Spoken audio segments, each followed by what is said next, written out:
En la sesión anterior notamos que la Confesión de Fe de Westminster tiene 7 secciones, o por lo menos así la dividimos. No sé si los autores hayan tenido eso en mente, pero yo creo que sí, tenían algo parecido en mente. Cubrimos la primera sección, que es teología. Teología, el estudio de Dios, sus decretos, la creación, la providencia. Y ahora vamos a entrar espero en 3 otras secciones, otras 3 hoy. La sección sobre el hombre, la antropología, es un solo capítulo, es capítulo 6. La antropología y también el estudio de lo que es el pecado y sus consecuencias. Nos vamos a abrir las confesiones al capítulo 6 de la caída del hombre, del pecado y de su castigo. Y aquí afirma algo que hemos leído más de una vez hasta ahora.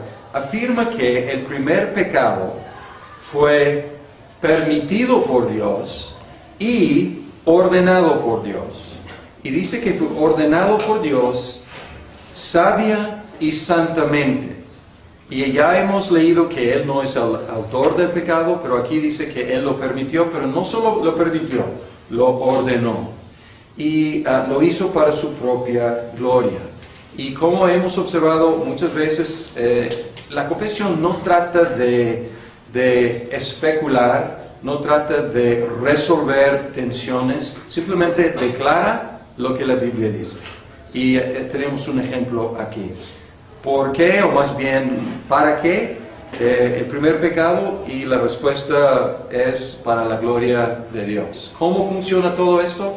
Pues no podemos decir con exactitud, pero podemos concluir que es más glorioso redimir la creación por medio de Cristo que tener una creación que jamás caiga en pecado. Entonces es una suposición, pero ellos no entran en estas especulaciones. En el párrafo 2 tenemos aquí la corrupción total.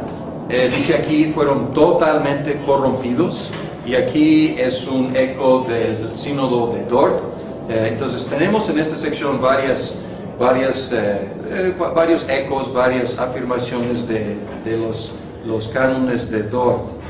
Y en el párrafo 3 es un poco vago. El párrafo 3 dice, siendo ellos el tronco de la raíz humana. Y aquí usan una metáfora. Dicen que Adán y Eva fueron tronco de la raza humana. En inglés es raíz de la raza humana. Y luego dice, siendo ellos tronco o raíz, la culpa de este pecado les fue imputada, y la misma muerte en el pecado y la naturaleza corrompida se transmitieron a la posteridad que desciende de ellos según la generación ordinaria. Pero aquí queda con una metáfora, no explica cómo es esta transmisión del pecado. Sin embargo, en el Catecismo Mayor, la pregunta 22 aclara este asunto. Y está en esta impresión, está en página 228, Catecismo Mayor 22. Y esta pregunta y respuesta son mejores o más exactas que en la misma confesión. Y pueden recordar que diferentes comités trabajaban en diferentes partes. Entonces no son exactamente de acuerdo en las palabras que utilizan. Y aquí dice, cayó todo el género humano en la primera transgresión. Respuesta, habiéndose hecho el pacto con Adán, como con una persona pública, y no para él solo, sino también para su posteridad, todo el género humano descendiendo de él según la generación ordinaria, pecó en él y cayó con él en la primera transgresión. No usa aquí la palabra pacto, pero aquí es de la teología federal y la teología pactual, este concepto de que Adán no fue una persona privada, fue una persona pública. No usa las palabras, pero aquí lo está presentando como la cabeza federal, la cabeza pactual de toda la raza humana. Entonces, 22 Pueden hacer una nota para conectar estas dos secciones porque es más exacta esa pregunta 22. Mucho más exacta que simplemente decir qué es la raíz o qué es el tronco. Ahora, los dos dicen que este pecado y esta muerte, esta culpabilidad, ha pasado a todos los que descienden de ellos de generación ordinaria. ¿Por qué dicen esto? De generación. Hay una excepción, exactamente, porque la generación de Cristo no fue ordinaria. Entonces hay una sola excepción y por eso Cristo no nació con este pecado. En el párrafo 4, aquí es muy agustino y es muy, podemos decir, dortiano. Aquí habla de la corrupción original y las transgresiones actuales. Es el esquema agustino. Hay pecado original del cual salen todas las transgresiones actuales. Y aquí dice completamente impedidos, incapaces y opuestos a todo bien. Esto es muy como del sínodo de Dort. Luego el párrafo 5. El párrafo 5 dice que esta corrupción sigue, aún en los regenerados. Los regenerados no son perfectos, más bien sigue. Y aquí podemos decir que es una cuestión de cómo corrupción, antes era, podemos decir, nosotros antes de ser salvos, corrupción total. O depravación total, como en el sínodo de Dort aquí igual. Y ahora el párrafo 5 dice que esta corrupción de naturaleza permanece durante esta vida en aquellos que son regenerados, aun cuando sea perdonada y amortiguada por la fe en Cristo. Entonces dice que pues sí, sigue, pero no del mismo grado. Y podemos decir que ahora el caso es imperfección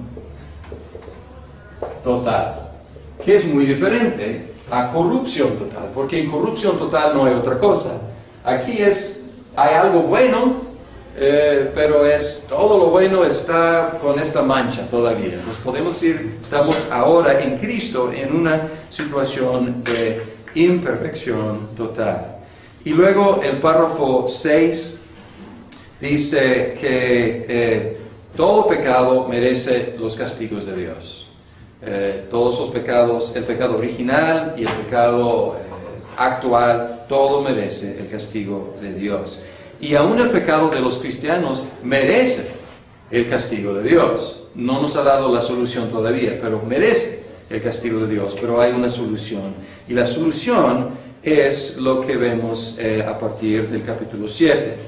Y esta sección hemos llamado la salvación desde el lado de Dios. Son los capítulos 7 hasta el 13. Y en el capítulo 7, aquí interpuesto entre la caída y el pecado y la doctrina de Cristo, la cristología, tenemos el capítulo 7, que juega un papel muy importante porque presenta el esquema de la salvación en el contexto de la teología federal, en el contexto del pacto. Entonces, capítulo 7, el pacto de Dios con el hombre. Y el primer párrafo presenta la necesidad de los pactos. Y dice que la necesidad de los pactos no es en primera instancia el pecado. Aunque no hubiera pecado, todavía habría habido la necesidad de un pacto. ¿Por qué? Él dice la distancia.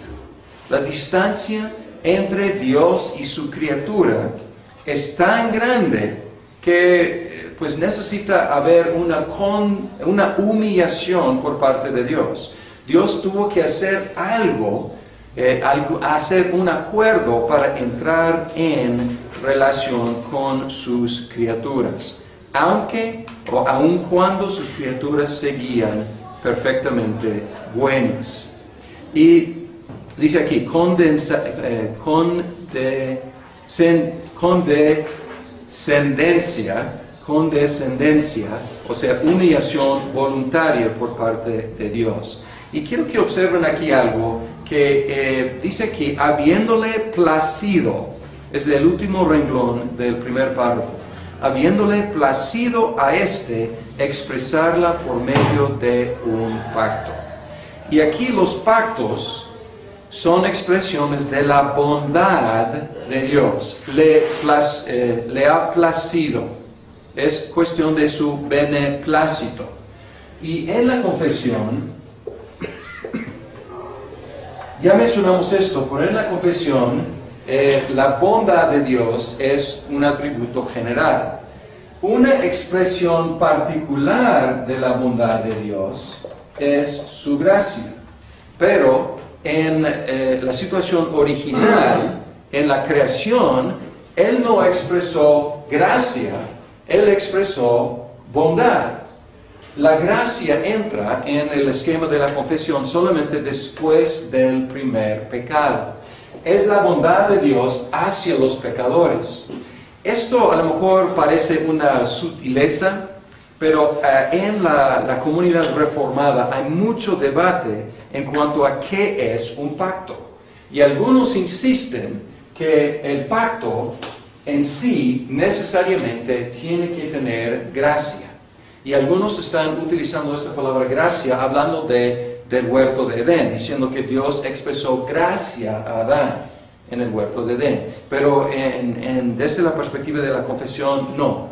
Él expresó, o sea, antes del pecado, bondad abundante. Y luego, ya que pecó, esta bondad se expresa como gracia, favor no merecido, o más bien contra merecido. En el párrafo 2, aquí tenemos como el esquema del primer pacto. Dice, el primer pacto hecho con el hombre fue un pacto de obras, en el que se prometía la vida a Adán, y en a su posteridad, y bajo la condición de una obediencia personal perfecta. Entonces aquí tenemos dos partes, Dios y el hombre, en este caso Adán y su posteridad. Tenemos una condición. La condición que Adán tuvo que cumplir es obediencia perfecta, y tenemos una promesa, y la promesa es la vida perpetua. Podría seguir viviendo perpetuamente la vida eterna si siguiera obedeciendo perfectamente. Aquí no hay un castigo explícitamente mencionado, tampoco en Génesis, pero es implícito. O sea, si no vas a seguir viviendo, ¿qué va a pasar? Vas a morir, ¿no? Perdón, en Génesis sí, o sea, en Génesis más bien es lo negativo y aquí es lo positivo. En Génesis es negativo, es si comes, mueres. Y aquí ellos, perdón, lo hice al revés, lo dije al revés. Aquí positivamente es implícito. Y si no pecas, si sigues obedeciendo, vas a seguir viviendo. Y luego el párrafo 3. Introduce el pacto de gracia. Y en la teología federal, aquí es dos pactos. Pacto de obras, que es condición de obediencia perpetua y perfecta, y pacto de gracia. Y aquí entra por primera vez este concepto de gracia. Y aquí otra vez hay condición, hay promesa y hay dos partes, las dos partes, Dios y el hombre. Pero ahora Dios y el hombre pecador, entonces es otro participante, ya es pecador. Y la condición es la fe en Jesucristo, dice, exigiéndoles la fe en Él. Y luego hay una promesa. Promesa es vida eterna para todos los que crean. Y quiero que observen una cosa aquí. Hay promesa para todos. Perdón. Hay ofrecimiento para todos, lo dije mal. Hay ofrecimiento para todos. Dice, Dios ofrece libremente a los pecadores. Pero luego hay promesa para los, podemos decir, elegidos. Dice, ofrece libremente a los pecadores, les exige fe en Cristo para que puedan ser salvos. Y luego dice, prometiendo dar su Espíritu Santo a todos aquellos que ha ordenado para vida, dándoles así voluntad y capacidad para creer. Pues aquí otra vez está diciendo, el ofrecimiento es bueno. Dios está ofreciendo a todos la salvación por medio de la fe en Cristo. pero la promesa concretamente es para los que sí creen. ¿Y quiénes creen? Los que han sido ordenados para creer. Pero ¿cuál es nuestra base de predicar el Evangelio? ¿La promesa o la oferta? La oferta, exactamente. O sea, predicamos el Evangelio porque es una oferta ampliamente extendida para todos los pecadores, y la promesa es para los que creen en Jesucristo, y sabemos que ellos son los elegidos. El párrafo 4 simplemente está equivocado. Dice, este pacto de gracia se propone con frecuencia en las Escrituras con el nombre de un testamento. No es cierto. No sé por qué hayan dicho eso. En la carta de a los hebreos se describe como testamento, pero frecuentemente no. Entonces, esto es una curiosidad. El párrafo 5 y 6 están enfatizando la unidad del pacto. El pacto de gracia es uno. Y este pacto de gracia, tenemos Antiguo Testamento, Nuevo Testamento, pero el pacto de gracia está durante todo este periodo, desde el primer pecado. Entonces, y dice que en el Antiguo Testamento fue administrado el pacto de gracia con anticipos, con tipos, con símbolos, con sacrificios, etc. Y en el Nuevo Testamento está administrado más ampliamente porque Cristo ya ha venido y hay pues nuevos sacramentos, hay la predicación de la palabra, etc. Pero es un solo pacto, no son dos pactos.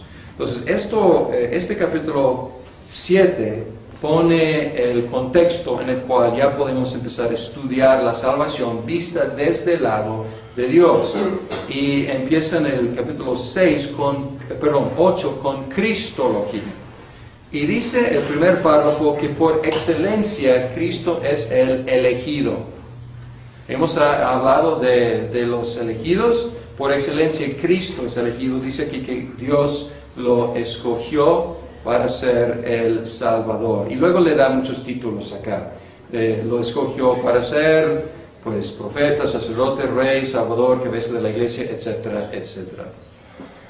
Y en el párrafo 2, aquí entramos, aquí podemos como unificar todo lo que hemos estado estudiando desde Nicea hasta Westminster. Porque este párrafo no es creativo. Este párrafo es una repetición de las fórmulas que la iglesia antigua escribió.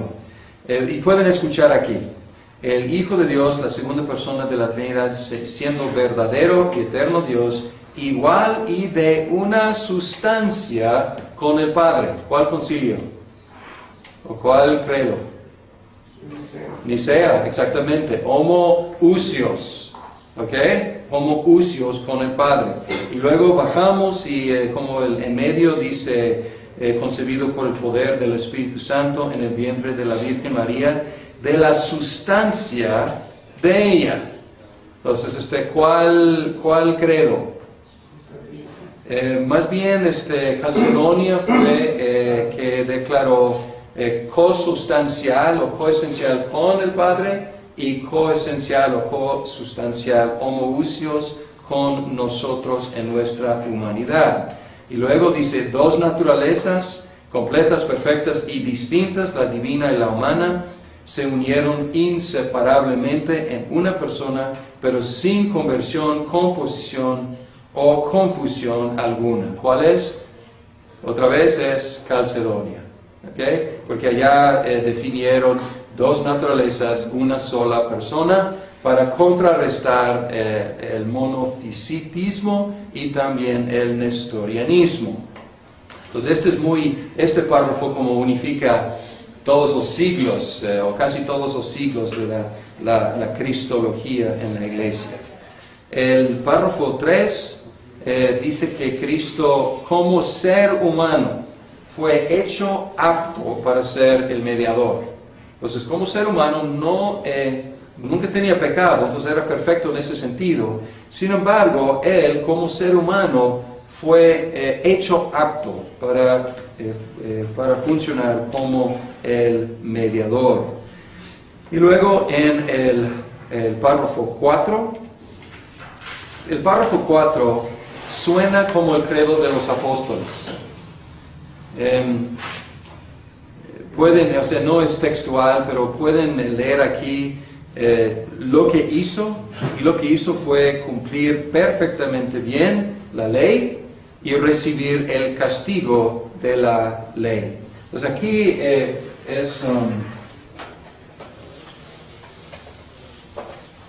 la ley dice, pues obedeces y vives. Desobedeces y mueres.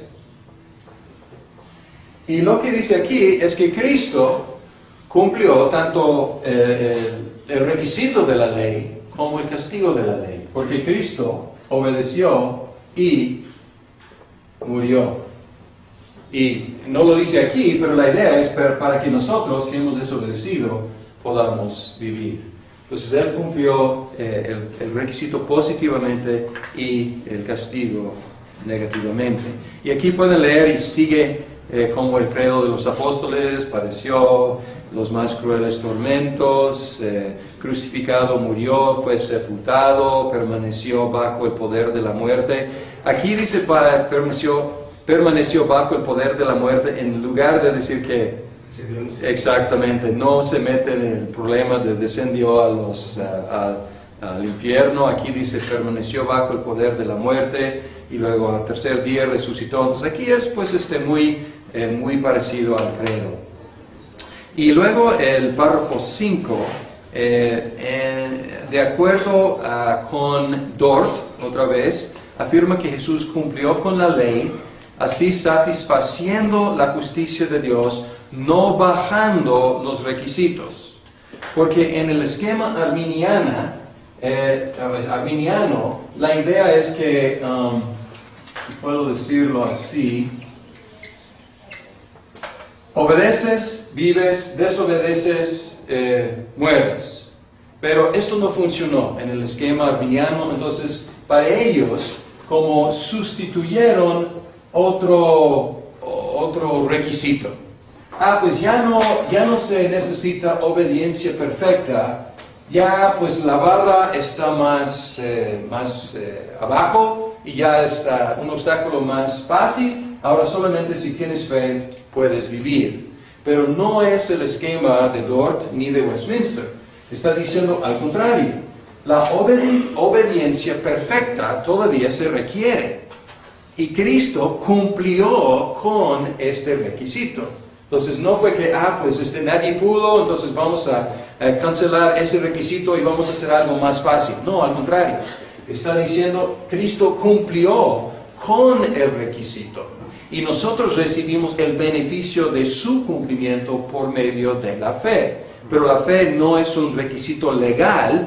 La fe, como vamos a ver más adelante, es el instrumento por el cual, o por medio del cual, Dios nos comunica el beneficio de la obediencia de Cristo y la muerte de Cristo.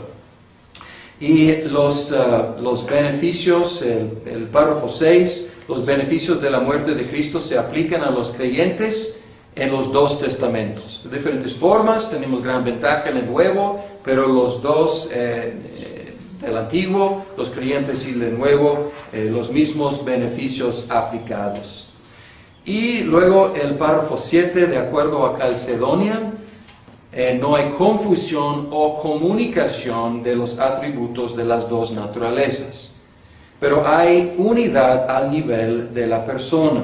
Y en el curso de Teología Sistemática vamos a explorar este concepto un poco más, pero quizás no sé si estén tratando de distinguirse de los luteranos y de los católicos explícitamente aquí, pero en el luteranismo y en el catolicismo hay el communicatio idiomatum, la comunicación de los atributos, que el atributo sobre todo de omnipresencia se comunica a la naturaleza de Cristo, para que el cuerpo físico de Cristo pueda estar presente en la cena del Señor. Y aquí está diciendo que no hay comunicación de atributos de una naturaleza a otra naturaleza, pero hay unidad a nivel de estas naturalezas, a nivel de la persona. Y luego también, de acuerdo con Dort, Cristo cumplió eficazmente la salvación de los elegidos, a los cuales el Espíritu infaliblemente la aplica. Porque en el arminianismo Cristo hizo a toda la humanidad salvable, pero aquí está diciendo no, lo que Cristo hizo fue salvarlos, y a estos, por quienes Cristo hizo su redención, el Espíritu infaliblemente les aplica la gracia. Y entonces aquí en Dort llamamos esto la gracia irresistible. Entonces aquí hay muchos ecos de Dort, de Calcedonia, de Nicea. Entonces no están siendo creativos, no era su idea, pero están formulando con exactitud que podemos decir que pues Dort faltaba amplitud, y aquí tiene la ventaja de haber leído los cánones de Dort. Y ahora el capítulo 9. Y el capítulo 9 puede ser una sorpresa para algunos, porque piensan en el calvinismo como anti-libre albedrío. Pero aquí dice que pues todo un capítulo sobre el libre albedrío. Y escuchen lo que afirma. Afirma fuertemente el libre albedrío bien entendido. Dice: Dios ha dotado a la voluntad del hombre con aquella libertad natural que no es forzada ni determinada hacia el bien o hacia el mal, por ninguna necesidad absoluta de la naturaleza. Entonces la idea aquí es, el hombre es libre de ser forzado por influencias exteriores a él mismo. No es por naturaleza, nada en la creación le haya forzado a ser bueno o malo. La cosa es, el hombre mismo es el que determina lo que va a hacer, es la idea del libre albedrío. Y luego habla del hombre, porque la condición del hombre determina cómo ejerce su voluntad. Porque no podemos divorciar el ejercicio de la voluntad del carácter del hombre. Entonces está diciendo que está libre de compulsión exterior, pero no está libre de sí mismo. Y ahí está el problema. Entonces tenemos que luego hablar de la condición del hombre, porque libertad sin habilidad realmente pues no puede llegar a mucho. Entonces aquí sigue los 4 capítulos o párrafos que siguen, son muy agustinos, y están, en lugar de decir simplemente el hombre tiene libertad o no, dice ¿cuándo? ¿En qué periodo estás, a qué periodo estás refiriéndote? Y él dice, como según Agustín, 4 periodos. Hay inocencia, hay pecado, hay el estado de gracia y el estado de gloria. Y es muy agustino. Y aquí pueden ver párrafo 2, inocencia; párrafo 3, pecado; párrafo 4, gracia; y párrafo 5 es la gloria. Y aquí describe, Agustín tiene unas expresiones muy memorables de cada situación. Inocencia, capaz de pecar o capaz de no pecar, o más bien, capaz de pecar y capaz de no pecar. Para Adán, sí, él tenía, no sé si queremos decir igual, yo creo que está bien decirlo así, igual capacidad para pecar o para no pecar. Y luego, entonces podemos decir capaz. Esto es de Agustín, no es de la confesión, pero pueden leer aquí lo mismo en otras palabras. Capaz de pecar y capaz de no pecar. Y luego el estado del pecado, incapaz de no pecar. Entonces, está libre, o sea, en el sentido de que sus opciones, sus elecciones son suyas, pero su carácter ya está determinado.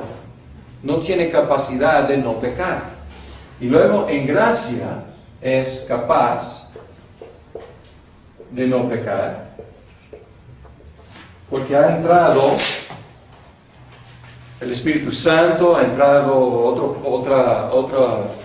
otra característica, o más bien otra relación con el pecado, ha muerto el pecado, ha resucitado con Cristo, y ya es capaz de no pecar, ya es capaz de decir no al pecado, aunque sigue pecando.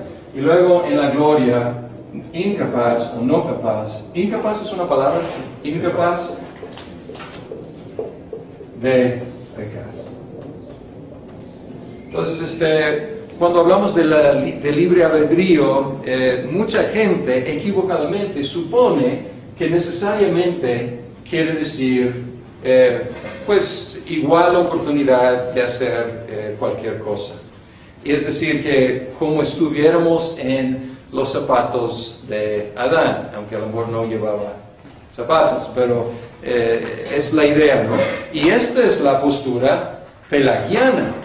En el pelagianismo dice que todos somos como Adán, y la salvación es ejercer la libre albedrío para escoger el bien, porque tenemos capacidad de escoger el bien, de escoger el mal, igual que Adán, hay que hacerlo, echen ganas. Entonces pues ofrece poca salvación, ¿no? Pero es ignorar toda la historia de la redención desde la creación. Bien, este es el libre albedrío. Entonces, si alguien te pregunta, pues ¿crees en el libre albedrío? Pues sí, por supuesto que sí, pero vamos a hablar de los periodos, vamos a hablar del carácter del hombre en las diferentes épocas. Capítulo 10 es el llamamiento eficaz. ¿Le suena? Pues igual el sínodo de Dort hablaba mucho del llamamiento eficaz. Y aquí el párrafo 1 dice que el llamamiento eficaz es soberano. Dios soberanamente lo aplica a los predestinados, a los elegidos, y el Espíritu opera en la mente, en el corazón y en la voluntad de la persona elegida para que crea en Cristo voluntariamente. ¿Ok? Entonces nadie cree en Jesucristo contra su voluntad. Todos los que creen en Cristo quieren y escogen, deciden creer en Cristo. Pero luego preguntamos, ¿cómo pudieron hacer eso? Y la respuesta es que Dios obró en su mente, en su corazón, en su voluntad, no para forzarlos, sino para que ellos quisieran creer en Jesucristo. Y otra vez, si encontramos algo de tensión aquí, si encontramos algo de misterio que no podemos explicar, los autores de la confesión estaban contentos de dejar pues, lo que la Biblia enseña y no especular en la mecánica de cómo esto funciona. Luego el párrafo 2 es una negación del arminianismo. Explícitamente dice que pues, este llamamiento eficaz es solamente de la libre y especial gracia de Dios. No es la gracia preveniente, general, universal para todo el mundo. Es de la libre y especial gracia de Dios. Y de ninguna otra cosa prevista en el hombre. ¿Se acuerdan de la perspectiva arminiana? Que Dios prevé la fe de los que iban a elegirlo a Él. Y Él como ratifica su decisión. Perfecto, yo preveo que fulano va a creer y pues yo elijo a fulano porque Él ya me eligió a mí, en la previsión de Dios. Entonces niega esto, dice que el llamamiento eficaz no es porque Dios haya previsto, más bien soberanamente lo aplica a sus elegidos. Y también El párrafo 3 es interesante porque muchas veces la confesión de fe no es tan cálida como, digamos, otras de las confesiones más espontáneas, como de Escocia o sobre todo de Heidelberg. Es muy cálido el catecismo de Heidelberg, pero quiero que escuchen aquí la ternura de este párrafo. Los niños elegidos que mueren en la infancia son regenerados y salvados por Cristo, por medio del Espíritu, quien obra cuando, dónde y cómo quiere. En la misma condición están todas las personas elegidas que sean incapaces de ser llamadas externamente por el ministerio de la palabra. Y aquí pues es muy de mucha consolación para los papás pues creyentes que hayan perdido a sus pequeños, y en esa época o sea, pasa, claro, todo sigue pasando, pero en esa época era muy común que los niños murieran muy jóvenes, infantes. ¿Y qué tal las personas con discapacidad mental, con retraso mental? ¿Están perdidos? Y dice que pues para nada. Dios puede llamar a quien quiera. Vamos a ver más adelante que normalmente usa la palabra, pero Él puede regenerar a quien quiera. Entonces esto da mucho consuelo y mucha paz. El párrafo 4, un contraste muy notorio, da el lado negativo, negando que los no elegidos y los que no profesan la fe puedan ser salvos por medio de la religión, por medio de conformidad externa a normas religiosas. Esto no les salva, tienen que ser regenerados. Y luego el capítulo 11. Capítulo 11 es de la justificación. Y este capítulo es una maravilla. En el párrafo 1 dice que la justificación es un acto forense, legal, y que incluye dos partes. Incluye una parte negativa, podemos decir, y una parte positiva. Negativa, pensando matemáticamente, no tanto si es un beneficio o no. O sea, negativamente nos quita algo. Y positivamente nos regala algo. Nos quita el pecado, ese lado negativo, nos resta algo, y positivamente nos suma, nos regala la justicia de Cristo. Y es un acto forense, legal, que es una declaración de Dios, que el que cree en Jesucristo ya no es culpable delante de Dios, más bien, Él tiene una justicia perfecta. Él es legalmente justo delante de Dios, una declaración. Y debo mencionar que aquí une la justificación con lo que ya hemos estudiado acerca de Cristo. ¿Cuál es la base de este acto de declarar justo, o más bien declarar sin pecado y declarar justo al pecador? Los dos lados de la obra de Cristo. Que Cristo murió y así pudimos tener el perdón de los pecados, y Cristo obedeció y así podemos tener su justicia. Entonces aquí unificamos justificación como resultado de la obra de Jesucristo en las dos partes. Los teólogos a veces hablan de la obediencia pasiva y la obediencia activa de Cristo.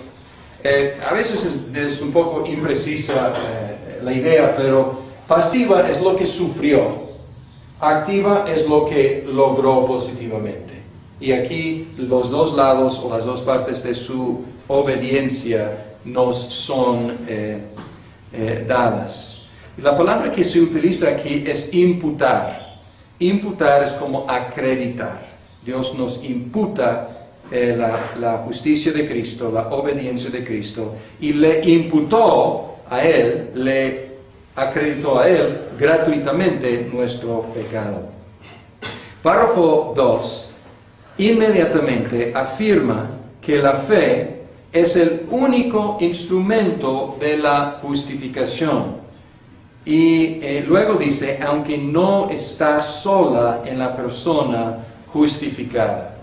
Y en inglés es casi poético la forma en la cual pone eso. Dice que es el solo instrumento de la justificación, pero nunca está solo. Entonces juega un poco con las palabras ahí y dice que no, la fe salvadora siempre está acompañada de toda buena obra de amor. Entonces esto nos rescata de antinomianismo, de libertinaje. Esto dice que no, la justificación, lejos de producir más pecado, al contrario, produce más amor, porque la fe que nos justifica o es canal de la justificación está acompañada siempre de obras de amor. En el párrafo 3, debo decir una cosa, contestar una acusación, una crítica de esta doctrina. Algunos dicen que es una ficción legal, que Dios está como pretendiendo que todo estuviera bien cuando no es cierto. Él está declarando algo que es contra la verdad. Y realmente esto no es la idea aquí.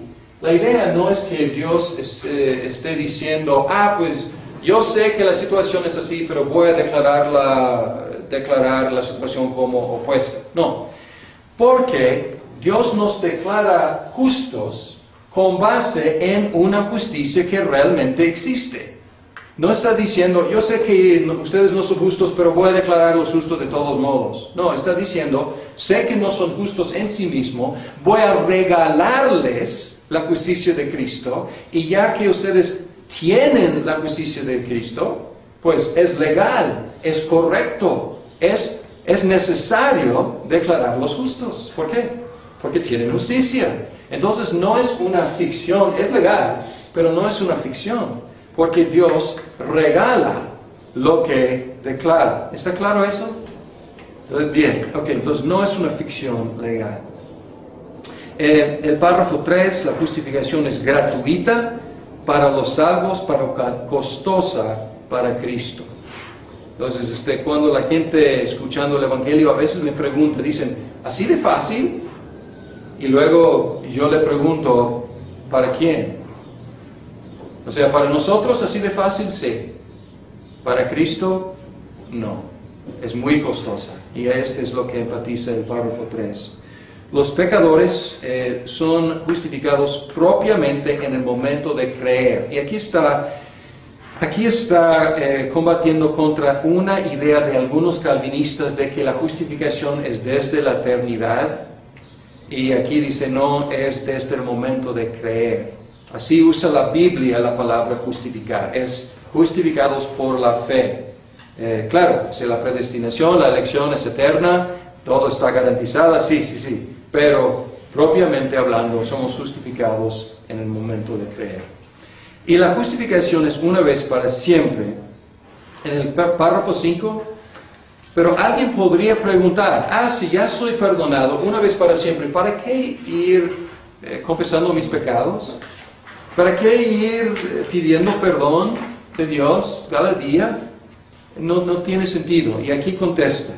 Dice, Dios continúa perdonando los pecados de aquellos que son justificados, aunque ellos nunca pueden caer del estado de justificación. Sin embargo, pueden, por sus pecados, caer bajo el desagrado paternal de Dios y no tener la luz de su rostro restaurada sobre ellos hasta que se humillen, confiesen sus pecados, pidan perdón y renueven su fe y arrepentimiento. ¿Vieron lo que hicieron aquí? Ellos dijeron que la idea de confesar nuestros pecados y recibir perdón de nuestros pecados no pertenece tanto a la idea de justificación. Pertenece mejor Adopción, exactamente, el próximo tema. ¿Por qué? Porque no solamente es nuestro juez ya satisfecho, es nuestro Padre. Y debemos pues llevar buena relación con nuestro Padre. Y podemos ofenderle, y podemos pues tener tensión en nuestra relación, pero tenemos que buscar pues cada día la buena relación con nuestro Padre que nos ama tanto. Y el párrafo 6 dice que justificación en el Antiguo Testamento igual que la justificación en el Nuevo Testamento. No fueron justificados de otra forma en el Antiguo que en el Nuevo. Siempre es por la fe en Jesucristo y en su obra redentora. Capítulo 12. La Confesión de Fe de Westminster es la primera confesión de importancia que dedica un capítulo aparte a la adopción. Y podemos decir que es un regalo de los presbiterianos, podemos decir, los escoceses que tuvieron mucha influencia en Westminster han desarrollado mejor que nadie. Los escoceses y los sureños de los Estados Unidos, los presbiterianos, han desarrollado mejor que nadie esta doctrina de la justificación. Y es un regalo para la familia reformada. Es un solo párrafo, pero está aquí y no se encuentra en otras partes. Los reformados continentales, digamos holandeses, alemanes, suizos, ellos conciben de la justificación, la adopción, como la parte positiva. Pues borré lo que yo necesitaba usar. Pues de justificación hay parte negativa, Dios nos quita el pecado, entonces tenemos perdón. Y en el concepto de los reformados continentales, la parte positiva es la adopción. Y este esquema, no puedo decir que esté equivocado, porque estas fórmulas son humanas y hay diferentes maneras de ver estos beneficios. Sin embargo, esto pierde el énfasis en dos cosas. Pierde el énfasis en la imputación de la justicia de Cristo. Ellos lo creían, pero hablar de la parte positiva como adopción, como mezcla categorías. Y también no le da suficiente énfasis a la adopción como un beneficio aparte y podemos decir mayor que la justificación. Aquí estamos llegando, podemos decir, al clímax de la salvación, que es una cosa ser declarado inocente, declarado justo delante del juez. Es otra cosa ser recibido en el número de los hijos del juez y ya poder llamarlo nuestro Padre. Y los beneficios que menciona aquí son los beneficios de ser hijos de Dios en hermandad con Cristo. Y esto es lo asombroso de la adopción. Está diciendo que Cristo es hijo de Dios. Él es hijo unigénito. Nosotros somos hijos adoptivos, pero un hijo es un hijo. Y los beneficios que Cristo disfruta como unigénito, nosotros disfrutamos o disfrutaremos en hermandad con Cristo. Coherederos con Cristo. La santificación, capítulo 13. Además de la justificación, además de la adopción, estos son beneficios, justificación y adopción, son beneficios una vez para siempre. ¿Cuántas veces somos justificados? Una sola vez. ¿Cuántas veces somos adoptados? Una sola vez. Además, hay santificación, que es de una naturaleza diferente, porque ni la justificación ni la adopción obra directamente en el carácter de la persona. Más bien, son traslados de categoría. Antes condenado, ahora justificado. Antes rechazado, ahora aceptado. Antes hijo del diablo, ahora hijo de Dios. Es un cambio de estatus, podemos decir. Aquí en la santificación es un cambio de carácter, es un cambio de cómo somos, cómo vivimos. Y la santificación tiene dos partes. hay santificación definitiva y santificación progresiva. La santificación definitiva se llama regeneración, que realmente hay algo de debate entre algunos reformados, pero realmente es igual que el llamado o el llamamiento eficaz. Es cuando Dios cambia la mente, cambia el corazón, cambia la voluntad. Ya somos nuevos, ya somos diferentes. Ya tenemos, en lugar de un corazón de piedra, en contra de Dios, tenemos un corazón de carne que responde a Dios. Es una vez para siempre. Sin embargo, es el inicio del proceso. Y la santificación progresiva es el resto de la vida hasta la muerte. Y aquí es el crecimiento paulatino de fe, de gracia, de amor a través de toda la vida. Entonces pueden escuchar aquí en el primer párrafo estos dos elementos. La santificación definitiva empieza diciendo aquellos que son llamados eficazmente y regenerados. Es un poco redundante, pero está diciendo que los que ya cambiados de corazón, teniendo creados un nuevo corazón, un nuevo espíritu, son además, y aquí la transición entre definitiva a progresiva, y luego son además santificados real y personalmente, por medio de la virtud de la muerte de Cristo, la palabra y el Espíritu que mora en ellos. Y luego pueden ver la expresión más y más. Pues esto es una vez y esto es más y más. Y luego, en el párrafo 2, dice que otra vez, vimos que es imperfección total en esta vida, dice lo mismo aquí. Dice que esta santificación no es completa en esta vida. Hay remanentes de la corrupción. Y en el párrafo 3 habla de la batalla. Dice que pues hay una batalla, si es imperfección total, es santificación definitiva combinada con imperfección total. Entonces obviamente esto produce una tensión, una lucha en la vida de los creyentes, pero dice que es una expresión no muy exacta y la verdad no me gusta mucho. Dice la parte regenerada triunfa. Pues hablar de la parte regenerada es un poco confusa, cuál parte es, pero podemos, mejor dicho, pues la regeneración, la persona regenerada triunfa. Entonces, pero hay una lucha. Y terminar, yo creo que ya podemos tomar un descanso y regresar con la sección por Dios y ordenado por Dios. Y dice que fue ordenado por Dios sabia y santamente.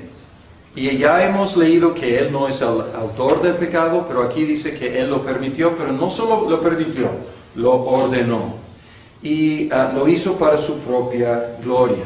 Y como hemos observado muchas veces, la confesión no trata de especular, no trata de resolver tensiones, simplemente declara lo que la Biblia dice. Y tenemos un ejemplo aquí. ¿Por qué? O más bien, ¿para qué? El primer pecado, y la respuesta es para la gloria de Dios. ¿Cómo funciona todo esto? Pues no podemos decir con exactitud, pero podemos concluir que es más glorioso redimir la creación por medio de Cristo que tener una creación que jamás caiga en pecado. Entonces es una suposición, pero ellos no entran en estas especulaciones. En el párrafo 2 tenemos aquí la corrupción total. Dice aquí fueron totalmente corrompidos, y aquí es un eco del sínodo de Dort. Entonces tenemos en esta sección varios. Pueden recordar que diferentes comités trabajaban en diferentes partes, entonces no son exactamente de acuerdo en las palabras que utilizan. Y aquí dice, cayó todo el género humano en la primera transgresión. Respuesta, habiéndose hecho el pacto con Adán como con una persona pública, y no para él solo, sino también para su posteridad, todo el género humano descendiendo de él según la generación ordinaria, pecó en él y cayó con él en la primera transgresión. No usa aquí la palabra pacto, pero aquí es de la teología federal y la teología pactual, este concepto de que Adán no fue una persona privada, fue una persona pública.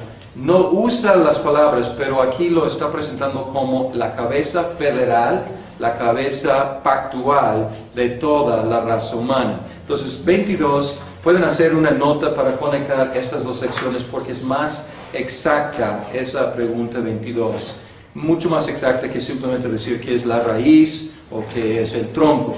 Ahora, los dos dicen que este pecado y esta muerte, esta culpabilidad, que es varios ecos, varias afirmaciones de los cánones de Dort. Y en el párrafo 3 es un poco vago. El párrafo 3 dice, siendo ellos el tronco de la raíz humana. Y aquí usan una metáfora. Dicen que Adán y Eva fueron tronco de la raza humana. En inglés es raíz de la raza humana. Y luego dice, siendo ellos tronco o raíz, la culpa de este pecado les fue imputada y la misma muerte en el pecado y la naturaleza corrompida se transmitieron a la posteridad que desciende de ellos según la generación ordinaria. Pero aquí queda con una metáfora, no explica cómo es esta transmisión del pecado. Sin embargo, en el Catecismo Mayor, la pregunta 22 aclara este asunto. Y está en esta impresión, está en página 228, Catecismo Mayor 22. Y esta pregunta y respuesta son mejores o más exactas que en la misma confesión.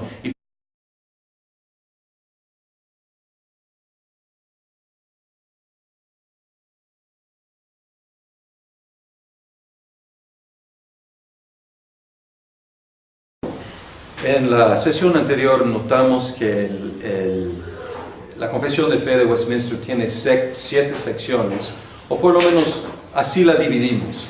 No sé si los autores hayan tenido eso en mente, pero yo creo que sí, tenían algo parecido en mente.